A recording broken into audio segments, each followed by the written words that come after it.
Et bien salut tout le monde, c'est Phantom Force 9, on se retrouve aujourd'hui pour une nouvelle vidéo sur Halo Infinite Inside Infinite de janvier 2021.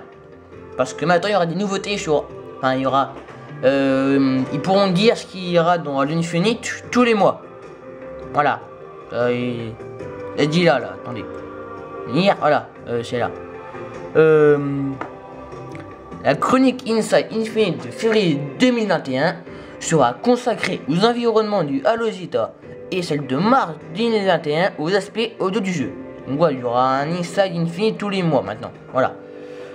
Donc normalement la vidéo sera en deux parties parce que j'ai fait comment dire, j'ai fait un test et ça a pris 16 minutes. Donc normalement je vais séparer ça en 8 minutes. Voilà. Donc ça sera une partie enfin, dans la même journée, c'est sûr, mais ce sera en deux parties, voilà. Donc, hier a débuté sur Halo Weapon la première chronique Inside Infinite de 2021.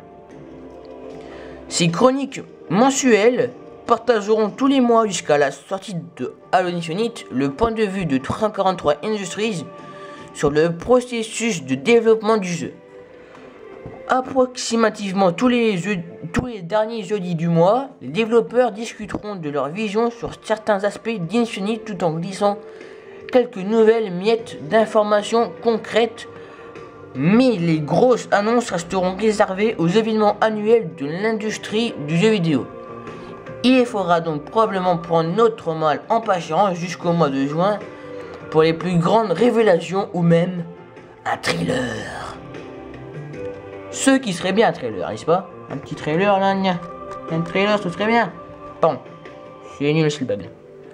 Donc, nouveauté de gameplay. Donc là, ce sera sur les armes. Donc là, c'est pareil sur la dernière fois où c'était les Infinite. Alors, il n'y a pas là-dessus, mais c'est sur pour Infinite pour l'automne 2021. Donc là, c'était pareil, sauf que là, c'est la VK78 Commando. Donc l'arme qui remplace le DMR. L'Hydra. Quoi? Elle est sur Infinite, l'Hydra? Cool. Cool ça. Alors, elle est bien plus stylée que sur Halo 5. Hein. Voilà. Donc là, la fameuse fuite d'assaut. Alors ceci c'est la MA40AR. Très bien. Maintenant je ne me tromperai pas. Premier mock. Voilà. Là c'est le BR75, le Needler, hein, le fameux Needler, et le CQS48 Bulldog, donc le fusil à pompe. Voilà, enfin, le nouveau fusil à pompe. Du coup, présenté lors du Xbox Game Showcase l'année dernière, le nouveau fusil à pompe Bulldog a pour objectif de donner de nouvelles opportunités pour des combats à courte portée. Avec sa haute cadence de tir et de rechargement, mais ses dégâts réduits, le Bulldog n'est pas surpuissant, mais restera dangereux une fois la distance fermée entre les deux adversaires. Le Ravageur a également subi quelques modifications depuis son apparition en juillet dernier pour favoriser un rôle de contrôle de zone. Alors je crois que le Ravageur, si je ne me trompe pas, c'est le fusil Paria Raygun. C'est un Raygun Paria, voilà. Les développeurs parlent également d'un nouveau véhicule, en réalité une évolution d'un véhicule déjà existant qui fera son apparition, son grand retour dans Halo. Oh, ça c'est cool.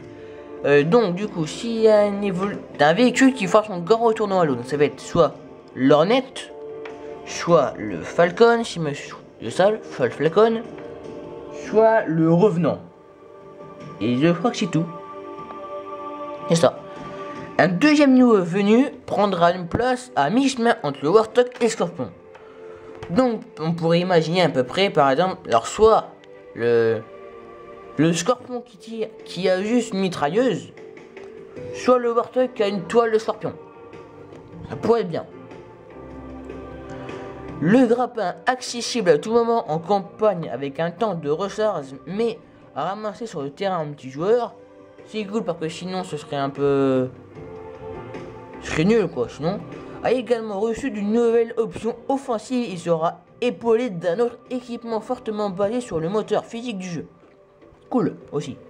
Ce nouvel équipement possédera de nombreuses interactions entre le reste de la sandbox, notamment la possibilité de propulser les ennemis. Tous les équipements dans le jeu auront des fonctions similaires en campagne et multijoueur, mais ils recevront des rééquilibrages pour chaque mode. Donc, par exemple, le mode zombie, le mode capture the flag et le mode skull control, donc le contrôle de crâne. D'ailleurs, il y a encore plusieurs. Je vous dis aussi, il y a maintenant mes mocks, ils resteront concentrés. Enfin, là, ça sera plus trop sur du RP, ce sera surtout sur des modes. Donc, capture the flag, king of the hill, je crois que ça n'existe pas sur Halo. Mais bon, ce sera quand même ça, nouveau mode que j'inventerai sur Halo. Par le film, selon des abonnés que j'aime bien, je pourrais être développeur du baptême du jeu. Tout à fait, vous vous reconnaîtrez. Voilà. Du coup, j'étais où? Là. De même que les bobines à fusion, qui deviendront encore plus dangereuses puisqu'elles seront propulsées dans une direction lorsqu'elles prendront des dégâts. Ça aussi c'est cool. Un autre objet présent dans les jeux depuis Halo Combat Evolved se trouvera une nouvelle utilité. Très bien. Enfin, développeur vétéran de la licence Joseph Staten, donc le créateur de Halo Combat Evolved, si je dis ça, le développeur exactement, a décrit une session de jeu où il a tenté d'approcher un combat entre deux chasseurs, avec la stratégie habituelle, donc les prendre dans le dos, comme des lâches. Bon, c'est leur point faible, voilà. Avec la stratégie habituelle, avant de se rendre compte que ses ennemis classiques étaient devenus bien plus intelligents et vifs que dans les précédents jeux, nécessitant d'employer l'environnement et les nouvelles capacités pour les vaincre. Ça c'est cool. Voilà.